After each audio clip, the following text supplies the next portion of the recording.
Hi, I'm Catherine Gladwin, owner of Delegate VA Virtual Assistant and also VA trainer at howtobeava.co.uk. I've got various ways that I manage my content. By content, I mean social media, posts, testimonials, blog posts, case studies, press, where I'm a guest on podcasts and things like that.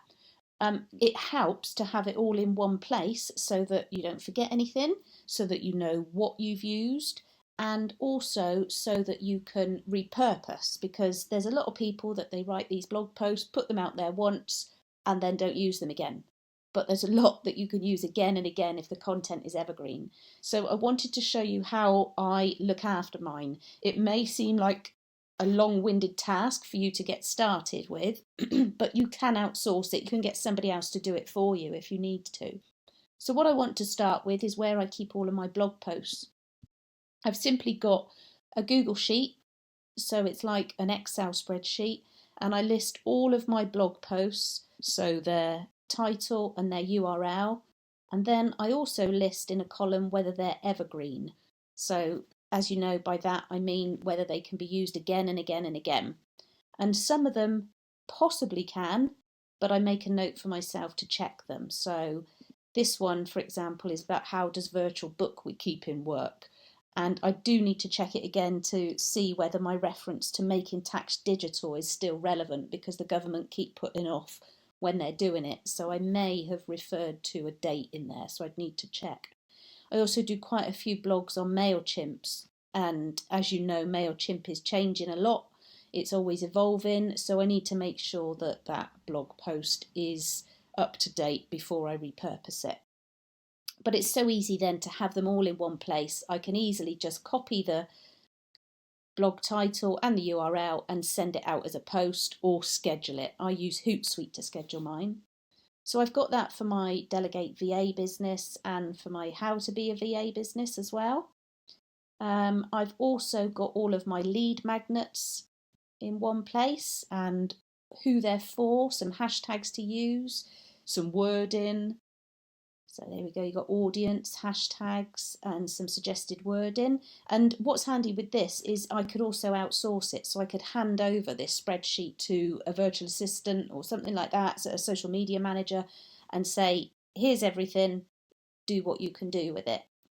I've listed all of my podcast interviews that I've done and also all of my media. I think the media bits are in here as well. I may have, I've filtered it, that's why. So if I do newspaper blog, because I do some guest blogs as well, so there's different bits.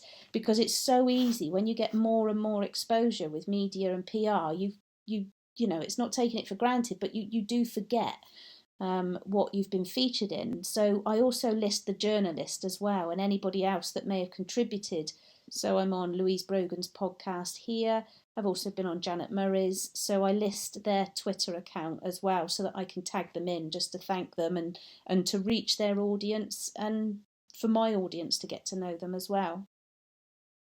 What I've also started doing is listing some testimonials. So although they're on my website, it's nice to use them in social media posts sometimes as well. And my YouTube videos, I think I need to perhaps update that a little bit, but I've got them there, not only so that I can repurpose them, but also so that if somebody perhaps in a Facebook group or on a LinkedIn post says, oh, how do you set buffers in Calendly? I can quickly get the URL and throw it into the post. So that's what I find useful. But also a little trick that I also do with my social media is I post tips as well. That's TIPS. So it's just tips based around the services that I offer. So we've got MailChimp, bookkeeping, WordPress support, diary and email management, business tips, and the hashtags I like to use. As an example, bookkeeping. One of my tips is always put 30% of your profit away every month to cover your tax bill. So that's a tip that helps my audience, but it also lets the audience know that this is my area of expertise, if you like. So I throw these out every so often, and they can be regurgitated time and again because not everybody sees every post. So that's really useful. And I also do that for my How to Be a VA business as well. Any that are yellow, it's just for my reference to say that I've already used it in a post, so that I don't go back and send it out an hour later or something like that. And then perhaps a month later, I'll get rid of all the yellow and do them all again.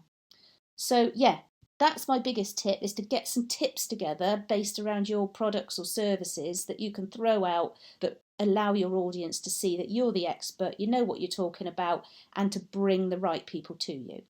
So I hope that's useful. And if you've got any questions, let me know.